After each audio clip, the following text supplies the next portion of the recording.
মাছ ধরার জালে আটকা পড়ে বিরাট সেই জীব।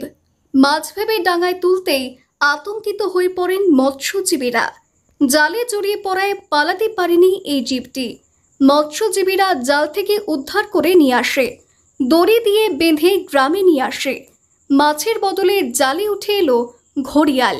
মাছের জাল ফেলতেই জালে উঠে এলো বিশাল এক আকারের ঘড়িয়াল। ঘড়িয়ালটি দেখতে ভিড় জমান আশেপাশের বহু মানুষ। এদিন ঘড়িয়াল উদ্ধারের ঘটনায় চাঞ্চল্য সৃষ্টি হয় এলাকায়। মানে এখনো স্যার আমি একটা কথা বলি, এখনো যে আতঙ্ক খালি এইটাই যে কুমির তা বুঝতে পারছি না। এটা ধরার পরেও আমাদের ওই পাড়ায় আরেকটা খবর হয়েছে যে এখন আরেকটা ওই কুমির ওইদিকে দেখা গিয়েছে নদীতে, এবং আমরা কালকে মাছ ধরতে গেছিলাম, কালকে কিন্তু একটু উপরে ওখানেও একটা আমরা দেখেছি।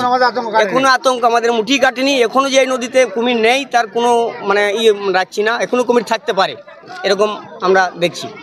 দীর্ঘ 4 দিনের প্রতীক্ষার অবসান। অবশেষে ভরতপুরের বাবলা নদীতে উঠে এলো মৎস্যজীবীদের জালে মেছো কুমির, অর্থাৎ যা ঘড়িয়াল নামেই পরিচিত। ঘড়িয়াল উদ্ধার করতে গিয়ে দুটো জাল ছিঁড়ে গিয়েছে। যদিও অবশেষে মৎস্যজীবীদের জালে উঠে আসে ওই ঘড়িয়ালটি, পরে বন দফতরের হাতে তুলে দেওয়া হয় ঘড়িয়ালটিকে।